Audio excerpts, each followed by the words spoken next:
మా latest videos కోసం మా ఈ తెలుగు న్యూస్ ఛానల్ సబ్స్క్రైబ్ చేసి గంట సింబల్ యాక్టివేట్ చేసుకోండి. రేపు మొట్టమొదటి ఆషాఢ శనివారం.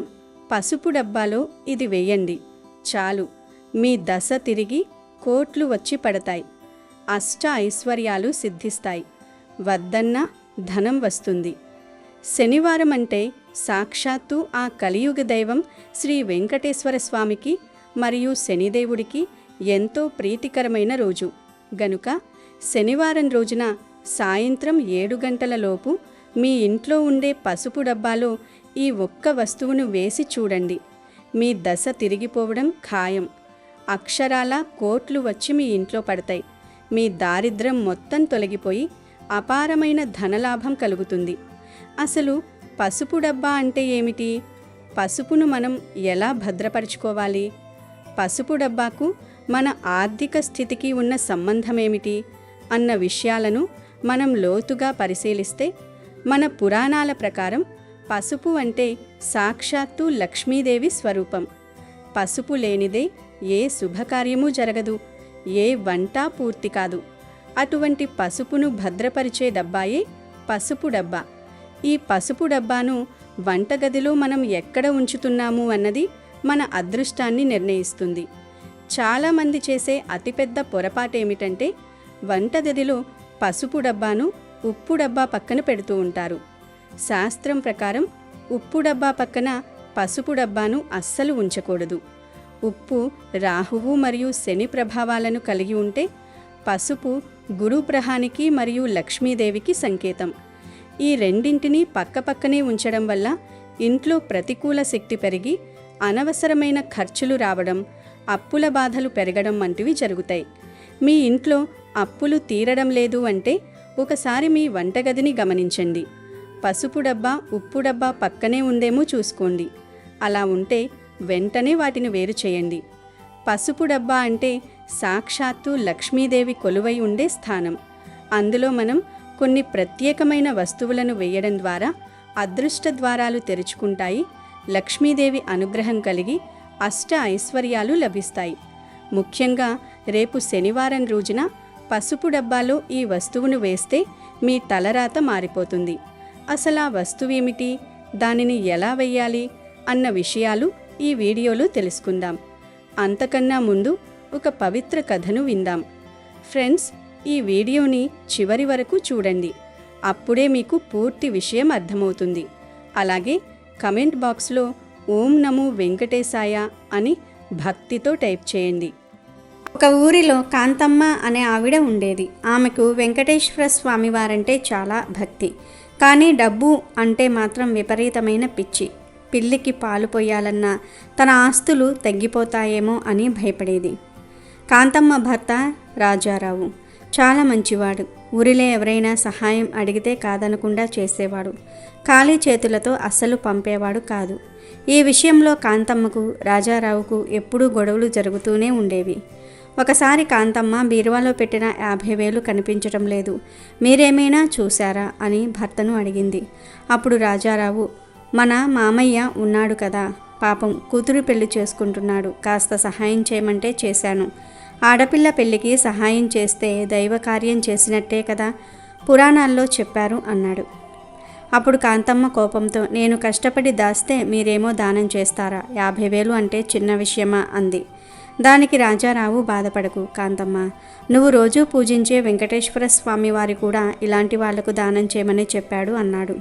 కాంతమ్మ ఇంకా కోపంగా, నేను దాచిన డబ్బును దానం చేయటమే కాకుండా నా దేవుడే చెప్పాడంటారా, ఇకపై దానం ఇవ్వాలంటే మీ డబ్బు ఇవ్వండి, నా డబ్బు జోలికి రావద్దు అని తిట్టి వెళ్ళిపోయింది. రాజారావు మనసులో, ఒక్కగానొక్క కూతురు అని మీ నాన్నగారు ఇల్లరికానికి రమ్మంటే వచ్చాను. అప్పటి నుండి నా స్వేచ్ఛ మొత్తం లాగేసుకొని నన్ను ఇలా తయారు చేశావు.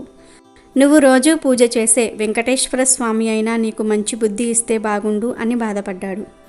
కొంత సమయం గడిచింది. రాజారావు ఆకలిగా ఉందని భోజనం వడ్డించుకుని తింటున్నాడు. అప్పుడు కాంతమ్మ వచ్చి, అమ్మో భోజనం చేస్తున్నారా, అంత డబ్బు దానం చేసి భోజనం చేయాలని మీకు ఎలా అనిపిస్తుంది? మీరు చేసింది చూసి మీకు 4 రోజులు తిండి కూడా లేకుండా చేయాలి అంటూ అతని భోజనం పళ్ళాన్ని తీసేసింది. ఇకపై మీకు ఒక్క పూట మాత్రమే భోజనం. ఇలా అయినా నన్ను పొదుపు చేయనివ్వండి అని కాంతమ్మ రాజారావుకు భోజనం పెట్టడం కూడా మానేసింది. కాంతమ్మ పక్కింట్లో సుజాత అనే ఆవిడ ఉండేది. సుజాతకు ఎవరూ లేరు. బట్టలు కుడుతూ వచ్చిన డబ్బుతో జీవనం సాగించేది.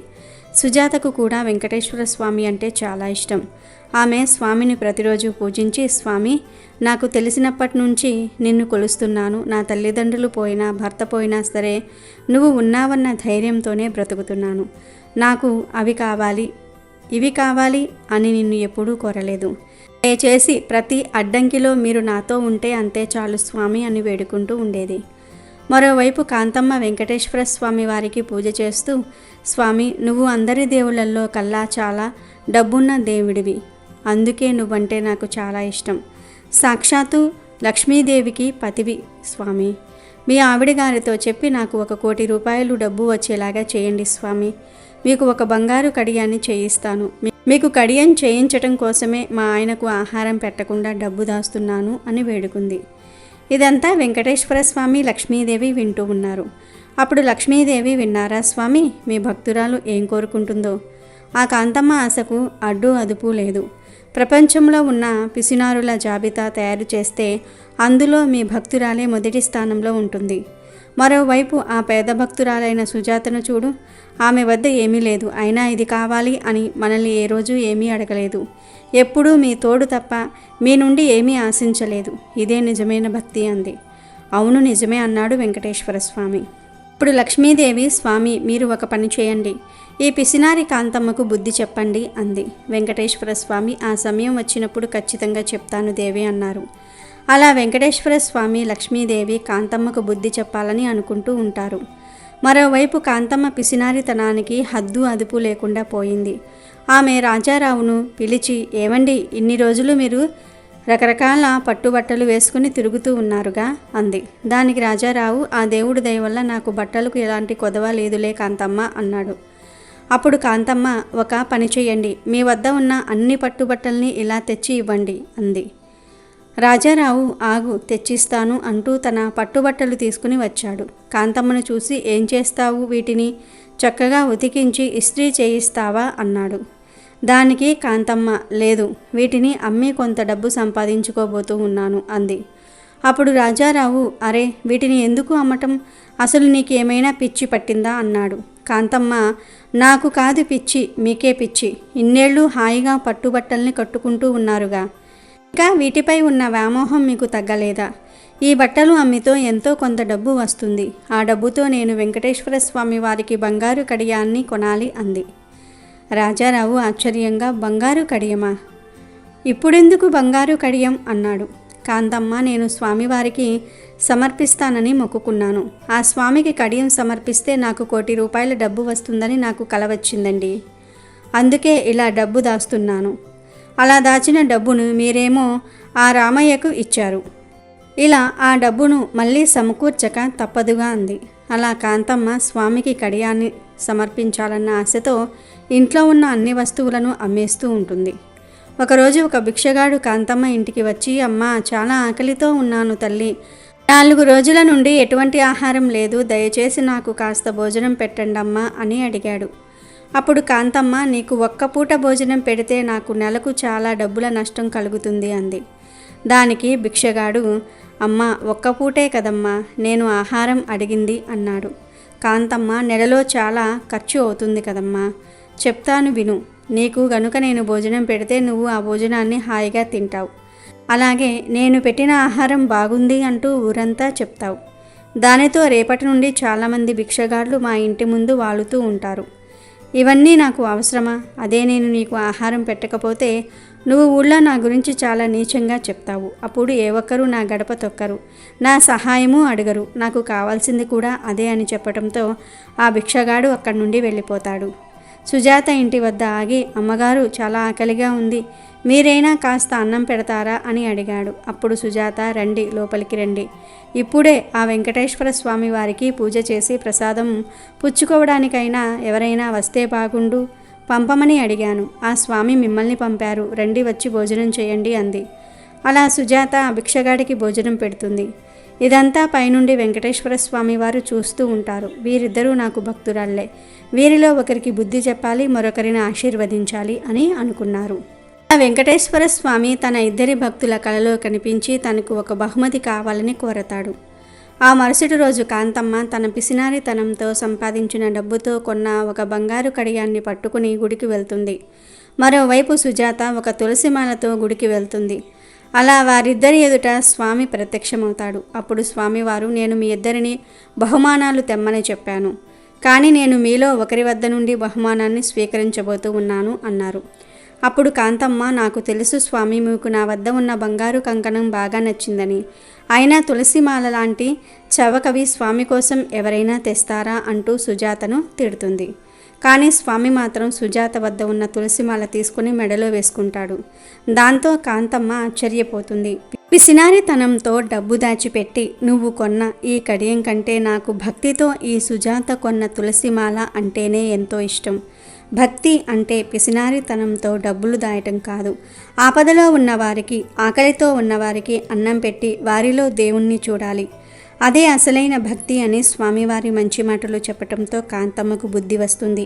కాంతమ్మ స్వామివారి పాదాలపై పడి క్షమించమని వేడుకుంటుంది.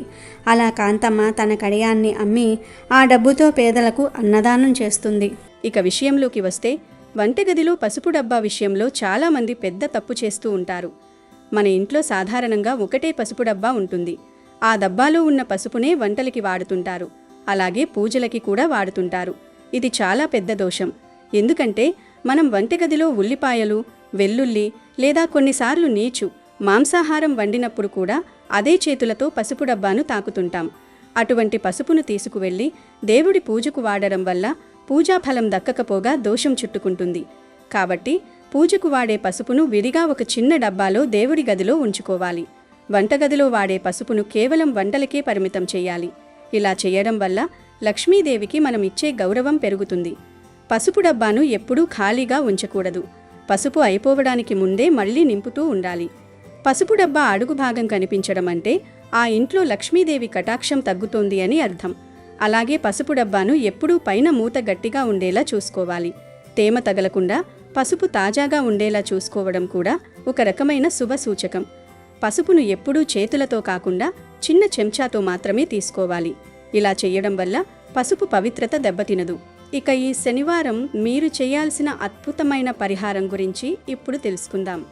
రేపు శనివారం సాయంత్రం 7 గంటలలోపు మీ వంటగదిలో ఉండే పసుపు డబ్బాలో ఒక చిన్న పొట్లాన్ని ఉంచాలి. దీనికోసం మీరొక వెల్లుల్లిపాయను తీసుకోండి. వెల్లుల్లికి ప్రతికూల శక్తిని తొలగించే గుణం ఉంటుంది.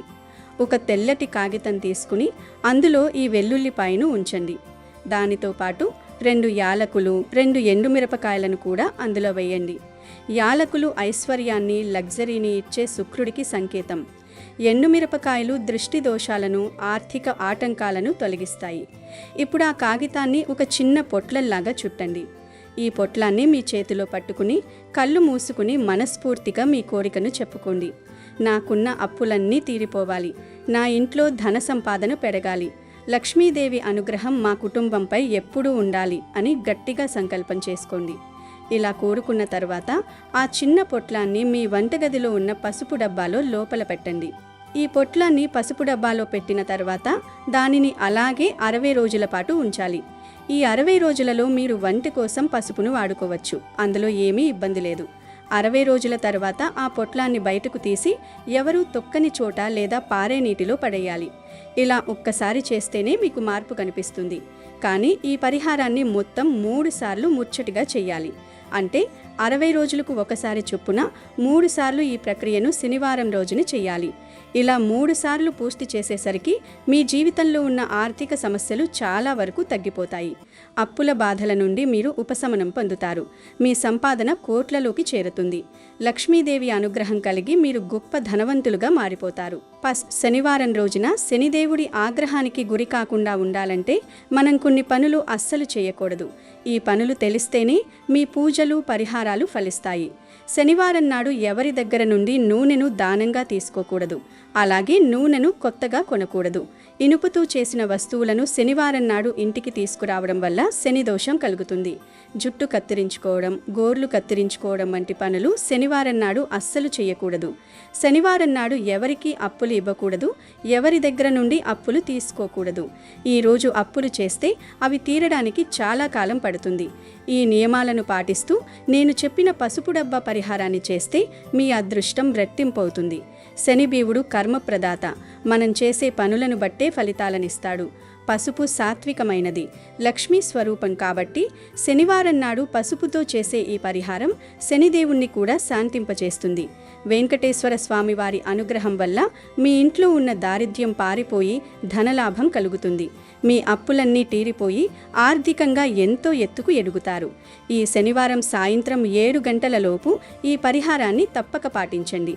మీ మనసులో నమ్మకంతో ఈ పరిహారం చేయండి. అప్పుడే లక్ష్మీదేవి మీ ఇంట్లోనే స్థిర నివాసం ఏర్పాటు చేసుకుంటుంది.